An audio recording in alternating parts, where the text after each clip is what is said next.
You wake up one morning and look at someone you've known for years, and suddenly you realize you don't know them at all.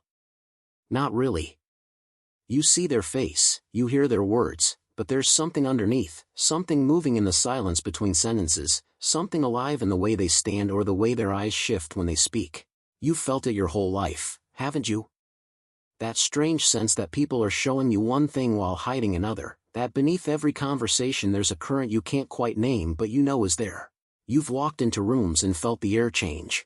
You've met strangers and known instantly whether to trust them or walk away.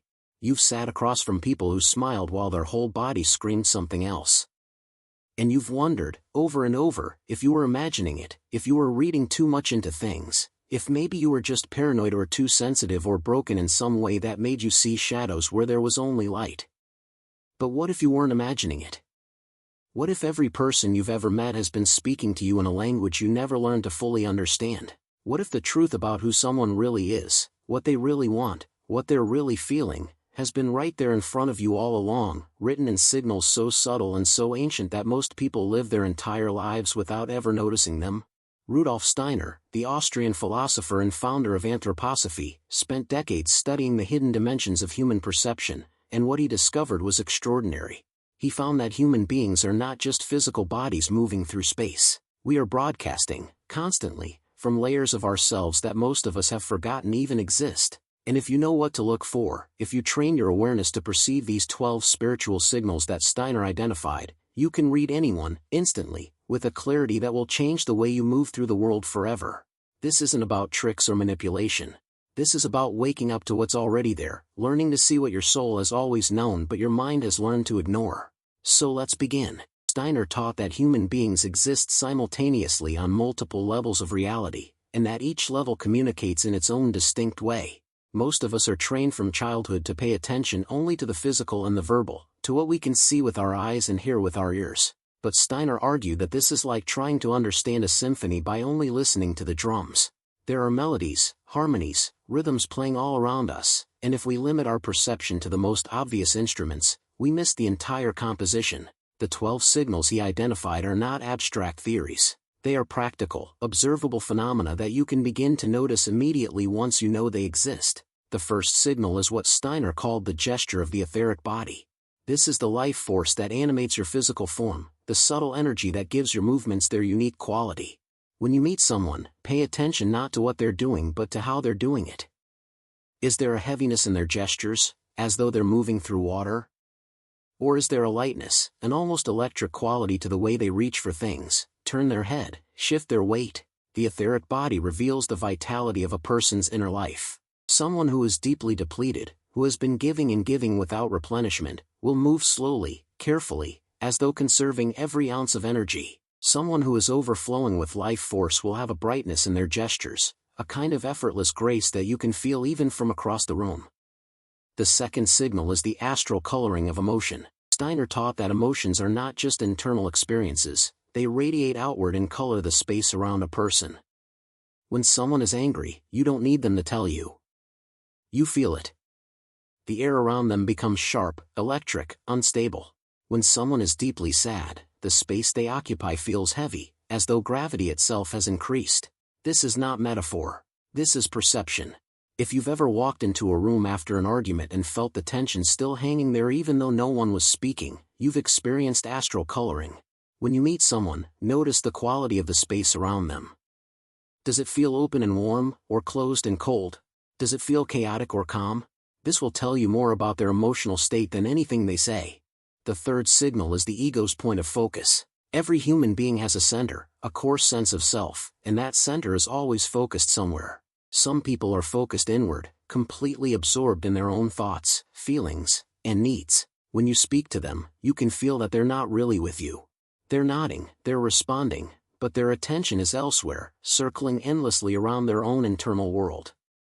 Other people are focused outward, genuinely present, genuinely interested in you and in the world around them.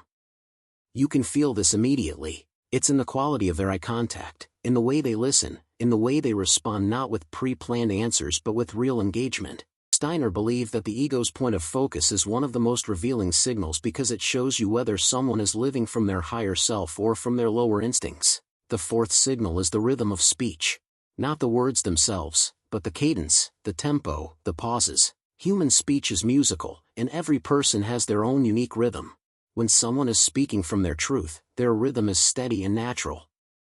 There's a flow to it, an ease. But when someone is lying or hiding something, their rhythm changes. It speeds up or slows down unnaturally.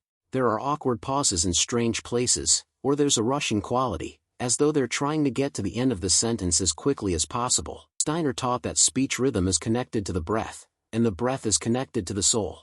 When the soul is at peace, the breath is steady, and so is the speech.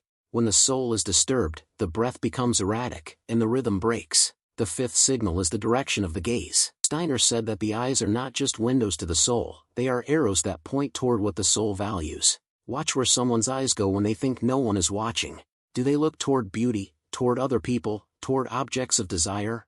Do they look down, inward, as though constantly checking their own emotional state? Or do they look up, outward, as though searching for something beyond the material world? The direction of the gaze reveals the orientation of the soul, what it's drawn to, what it fears, what it hopes for. The sixth signal is the quality of presence. This is harder to define but impossible to miss once you know what you're feeling for. Some people, when they enter a room, seem to fill it. Not because they're loud or dramatic, but because they're fully inhabiting their own existence. They're not apologizing for being there, they're not trying to shrink or hide, they're simply present, and that presence has weight. Other people seem to barely be there at all. They're like ghosts, moving through space without fully occupying it. This is not about confidence in the conventional sense. It's about whether someone is genuinely embodied, whether they're living inside their own life or watching it from a distance. The seventh signal is the resonance of the voice. Not the words, not even the tone, but the vibration. Every voice has a frequency, and that frequency either resonates with truth or it doesn't. You can hear this if you listen not with your ears but with your body. When someone speaks from a place of authenticity, their voice has a certain weight, a certain depth. It lands in your chest, it settles. When someone is speaking from a false self, from a mask, their voice is thinner, higher, more strained. It doesn't land. It floats. Steiner believed that the voice is one of the most direct expressions of the spiritual body, and that we are all capable of hearing the truth or the lie in someone's voice if we learn to listen with our whole being. The eighth signal is the temperature of the aura. This is not something you can measure with a thermometer, but you can feel it. Some people radiate warmth. When you're near them, you feel safer, softer, more alive. Other people radiate coldness. When you're near them, you contract, you become cautious, you feel the need to protect yourself. This is the auric temperature, and it's one of the most immediate and reliable signals you can perceive. It tells you whether someone is operating from love or from fear, from generosity or from lack. The ninth signal is the shape of the movement. Steiner taught that every gesture, every movement, has a shape, and that shape reveals the inner intention. A movement that is round, flowing, inclusive, comes from a place of openness and compassion. A movement that is sharp, angular, cutting, comes from a place of aggression or defense. Watch how people move through space. Do they move in curves or in straight lines? Do they reach out or pull back? Do they open or close? The shape of the movement is the shape of the soul in that moment. The 10th signal is the speed of response. When you ask someone a question, how long does it take them to answer? If they answer immediately, without pausing, they're either speaking from deep truth or from deep programming. If they pause, if there's a moment of stillness before the words come, they're thinking, they're calculating, they're choosing what to say. Neither is good or bad, but each tells you something. Immediate responses come from the instinctive self. Delayed responses come from the conscious self. And if someone takes a long time to answer a simple question, they're hiding something, even if it's just from themselves. The 11th signal is the consistency of the mask. We all wear masks, personas we present to the world. But some people's masks are consistent, stable, well integrated. Others have masks that shift and flicker, that change depending on who they're talking to or what they think is expected of them. When you meet someone, watch for the flicker. Watch for the moment when the mask slips, when a different expression crosses their face, when the energy shifts. That flicker is the truth trying to break through. And the more someone's mask flickers, the less integrated they are, the less they know themselves. The 12th signal is the signature of karma. This is the deepest and most mysterious of all the signals. Steiner taught that every soul carries a karmic signature, or resonance that comes from all the lives it has lived, all the choices it has made, all the debts it carries and the gifts it brings. You cannot see this with your eyes or hear it with your ears, but you can sense it. It's the reason you meet some people and feel an instant recognition, as though you've known them forever. It's the reason you meet others and feel an instant aversion, even though they've done nothing wrong. The karmic signature is pre-verbal, pre-rational. It's the soul recognizing another soul and responding to what it finds there. Trust this signal. It's older and wiser than your conscious mind. Now, here's the truth that most people don't want to hear. Learning to read these 12 signals will not make your life easier. It will make it more complicated. Because once you see, you cannot unsee. Once you know what someone is really feeling, really wanting, really hiding, you have to decide what to do with that knowledge. You have to decide whether to speak the truth you see or to let it remain unspoken. You have to decide whether to stay in relationships that are based on illusion or to walk away. You have to decide whether to trust your perception or to doubt it, to honor what you feel or to override it in favor of what you're told you should feel. This is the burden of awakened perception. But it's also the gift. Because when you can read these signals, you stop wasting your time on people who are not capable of meeting you where you are. You stop giving your energy to relationships that drain you. You stop doubting your instincts when someone tells you you're wrong to feel what you feel.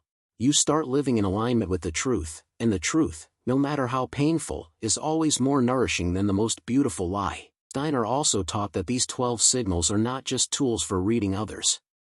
They're mirrors. When you learn to see them in other people, you start to see them in yourself. You start to notice your own gestures, your own rhythms, your own gaze, your own mask. You start to ask yourself, what am I broadcasting? What signals am I sending out into the world? Am I living from my higher self or from my fear? Am I present or am I hiding? Am I speaking my truth or am I performing a script I learned long ago? This is where the real transformation happens. Not in your ability to read others, but in your willingness to be read, to be seen, to stop hiding and start showing up as you truly are. And this brings us to the deeper purpose of all of this. Steiner didn't teach these signals so that we could become better manipulators or more strategic social operators. He taught them because he believed that human beings are meant to recognize each other, to see each other, to meet soul to soul instead of mask to mask. He believed that the world is full of lonely people, desperate to be seen, but terrified to be known. And that if we could learn to perceive each other truly, to read the signals that reveal who we really are beneath all the layers of conditioning and fear, we could begin to build relationships based on truth instead of illusion, based on recognition instead of projection. So if this resonates with you, if you've felt for a long time that there's more happening in every conversation than what's being said, if you've sensed these signals without knowing what they were or how to interpret them, then you're ready. You're ready to start paying attention in a new way. You're ready to stop taking things at face value and start looking deeper. You're ready to trust what you feel, what you sense, what you know in your bones even when the world tells you you're imagining it. And here's what I want you to do. If this video has opened something in you, if you feel that pull toward deeper perception, towards seeing and being seen, then leave a like, subscribe to this channel, and turn on notifications, because we're going to keep exploring these hidden dimensions of human experience together. This is not just information. This is initiation. This is the beginning of a journey into a way of being that most people never even know is possible, and you don't have to walk it alone. Because the truth is, the world needs people who can see. It needs people who can read the signals, who can sense the truth beneath the surface, who can meet others with clarity and compassion instead of judgment and fear. It needs people who are willing to stop pretending, stop performing, stop hiding, and start showing up as they truly are. And maybe, just maybe, that person is you. So start practicing, start noticing, start asking yourself, what am I seeing here? What is this person really saying? What signal are they sending? And what signal am I sending back? Because once you begin to see, everything changes. The people you thought you knew reveal themselves to be strangers. The strangers you meet reveal themselves to be old friends. And you start to remember who you really are beneath all the noise, all the fear, all the years of learning to hide. You start to come home to yourself, and that, more than anything else, is what Steiner was pointing us toward all along. Not just the ability to read others, but the courage to be readable, to be transparent, to be true. That's the real signal. That's the one that changes everything.